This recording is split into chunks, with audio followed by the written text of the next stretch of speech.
For centuries, Christians have believed that Paul wrote the Pastoral Letters. That would be 1st and 2nd Timothy and Titus in our Bibles.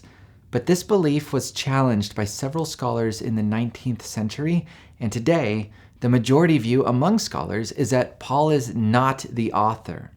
For Christians like me, this matters because the letters say they are from Paul. If Paul is not the author, then the letters are lying. That matters because if our Bible is lying to us, why should we trust it? Should we remove the pastoral letters from our Bible?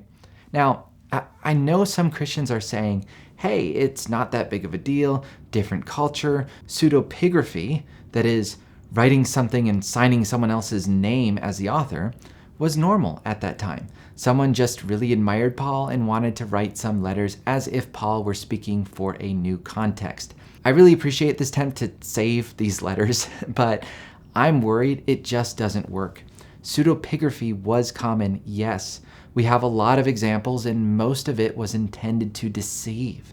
And regardless, the early church, who helped figure out the New Testament for us, was well aware of pseudepigraphy, and they did not accept those books as scripture. So let's back up and look at the arguments for and against the authorship of Paul. I've spent hours researching this issue from academic resources. I read from both sides, and I'm going to share both sides, argue for my position, and then leave it for you to reach your own decision. We'll spread this out over 2 videos. Let me begin by simply stating that there are indeed 2 sides to this. One of the things I found was that although the majority of scholars reject Paul as the author of the pastoral letters, as usual, the internet has its way of overstating the case as if it's an overwhelming majority and completely resolved among scholars. Howard Marshall, who wrote the International Critical Commentary on the Pastorals and belongs with the majority view, admits a significant minority of scholars hold that the pastoral epistles are the work of Paul. In other words, the majority is not running laps around the minority. He knows there are scholars like D.A. Carson, Douglas Moo, Earl Ellis, George Knight, John Kelly, and others with impressive credentials who have argued strongly that Paul wrote the pastoral letters in the Bible. So let's start there. What are the reasons to believe Paul wrote the pastoral letters? Well, first, they claim to be written by Paul.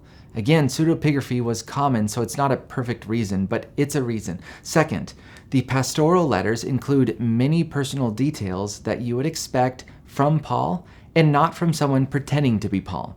George Knight does a great job here. He says, Paul's constantly recurring directions to Timothy and Titus are a pervasive note in these letters.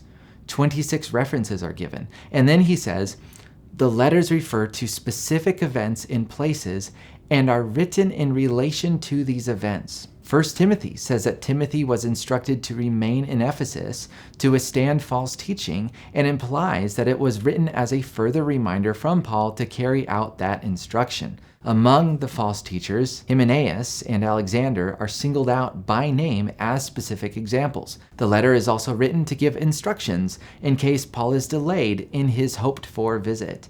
He goes on for quite a while. His point is that the author is being natural, authentic. Granted, a clever poser would include some personal details to make it seem authentic, but then you have moments like in 2 Timothy, where the last chapter is almost entirely about Paul's current condition, relationship updates, travel plans, and personal requests. We have many examples of pseudepigraphy, and that is not what you find in them. If someone was going to pretend to be Paul in order to speak with Paul's authority, the person is not spending this stolen authority very well.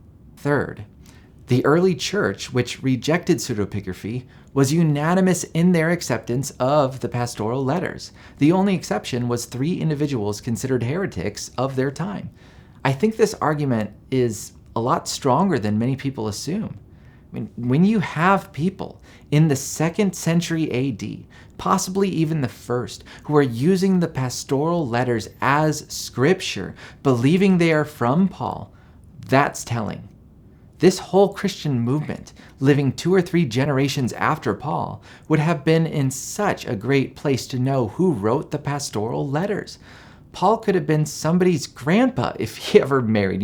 They would have had connections with people who knew Paul. They would have had so many more writings to work with that no longer exist today. People like Tertullian and Polycarp and Justin Martyr were dedicated scholars of their own time. They studied Scripture just as intensely as we do today, and we should pay attention to them before we so quickly reverse their view and the view of practically all church history. Some people think we should favor the view of modern scholars over ancient scholars. And I'll definitely trust a modern scientist or doctor over an ancient one because of technology and all that. But if we're talking about history, then modern scholars are disadvantaged by nearly 2,000 years of time since Jesus died.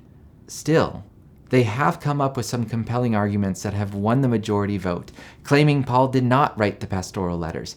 We're going to look at that argument next week. Until then, I have a video on the authorship of Ephesians and the authors of the Gospels. I'll drop that link in the description of this video. Check them out. So, thanks for watching, and I'll see you in the next video.